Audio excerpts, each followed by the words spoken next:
ভেবে দেখছেন আমরা যদি পৃথিবীর এক পাশ থেকে অন্য পাশে গর্ত খুঁড়ে তার ভিতর লাফ দেই তাহলে কি হবে? পৃথিবীর এপার ওপার এরকম একটা গর্ত খোঁড়া প্রায় অসম্ভব।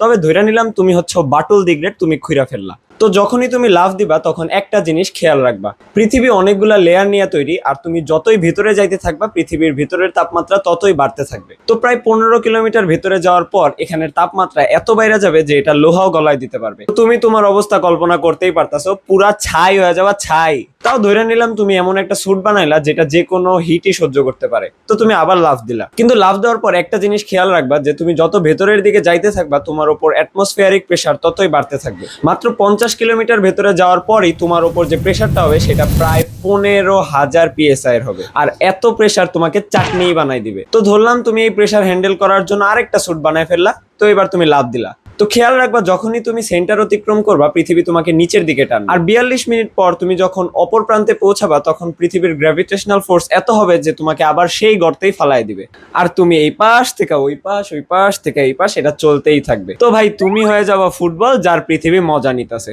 ফলো করে দিও।